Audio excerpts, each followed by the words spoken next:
Boyle. Welcome to A Current Affair for this Friday, November 13th. He was at Malcolm X's side for the crucial moments of his life. He was at his side on the fateful day the civil rights leader was murdered. But Gene Roberts' name will be missing from the credits when the Malcolm X movie opens next week. Roberts led a secret double life, as Alexander Johnson found out when he went back to the scene of the crime with Malcolm's Mr. X. I say it again, you've been had. You've been took. You've been hoodwinked. This is Spike Lee's long-awaited film about Malcolm X, the controversial civil rights leader who in 1965 was gunned down in one of the most sensational assassinations in the nation's history. You're not an American. We didn't land on Plymouth Rock. Plymouth Rock landed on us. This was the scene in real-life Harlem on February 21st, 1965, the day Malcolm X was killed.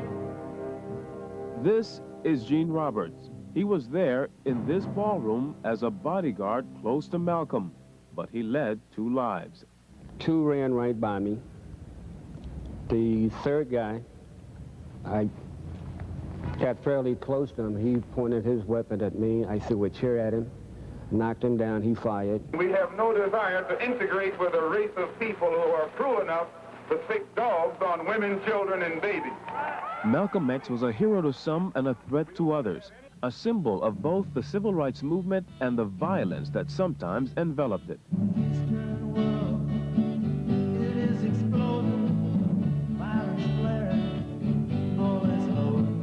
He opened the minds of so many with truth, with logic, and with rage. Publisher Bill Tatum was a close friend of Malcolm X. And what he said was, black people will not take the kind of abuse we've suffered for so long anymore. Malcolm X became a Muslim while in jail on a burglary charge in the late 40s. Later, Elijah Muhammad, head of the Nation of Islam, named him minister of the Harlem Mosque. He soon became the public voice of that radical movement. We don't teach you to turn the other cheek. We don't teach you to turn the other cheek in the South, and we don't teach you to turn the other cheek in the North. As Malcolm's influence grew, so did the government's fear that his group might be plotting a violent revolution. As a result, various agencies tried to infiltrate the organization. At least one of them was successful. On the day Malcolm was assassinated here at the Audubon Ballroom in New York City, one of the men he trusted to protect him was actually an undercover New York City cop. I was to find out about any guns, illegal guns, threats of violence to various factions throughout the city. Gene Roberts lived in the shadows for 27 years until now. In the crisscross world of clandestine operations, he was a New York City Police Department spy in the Malcolm X camp. He was on destiny's doorstep at a pivotal point in history. At any time, did you notice if Malcolm feared for his life? He often said it, but I can't ever remember seeing him show it. He often said what? He often said there's people out to get him. In the early morning hours of February 13, 1965, just a week before he would die, two firebombs shattered the windows of Malcolm's Queens, New York home. The attack occurred while Malcolm, his pregnant wife, and two young daughters were sleeping. It was obvious that someone wanted Malcolm dead, but who? Elijah Muhammad topped the list for two reasons. First, Malcolm had distanced himself from the Nation of Islam's radical views. And second, Malcolm also had exposed what he alleged were Elijah's secret sexual affairs.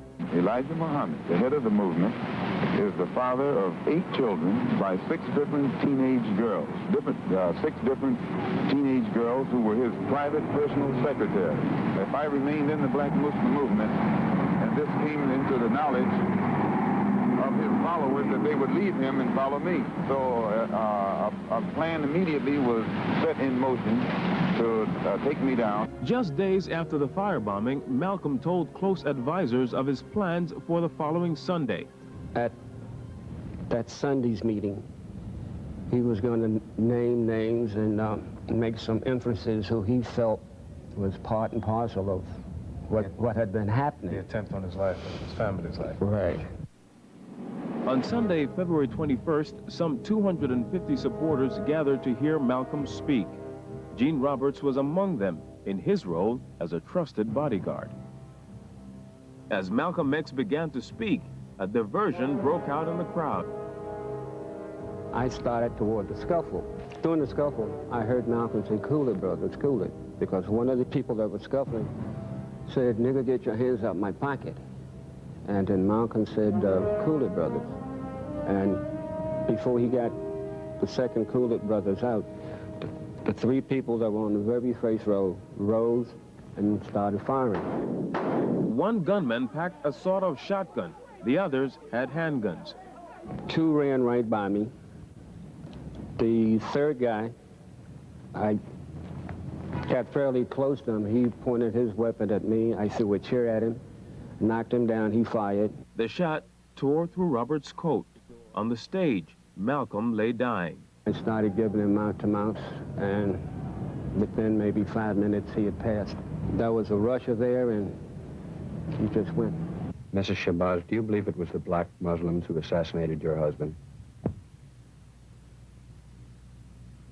The investigation led to the convictions of 3 black Muslims, Norman 3X Butler, Thomas 15X Johnson, and Talmadge Hayer.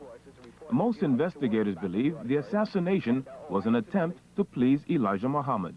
Gene Roberts remained undercover and went on to infiltrate the Black Panther organization. Today, Roberts is retired from the NYPD. He's still haunted by what happened that day in 1965. He says he cried at Malcolm's funeral. I shed the tears because I couldn't keep him alive. I don't know. You can see Spike Lee's version of the Malcolm X story starting next Wednesday. Still ahead.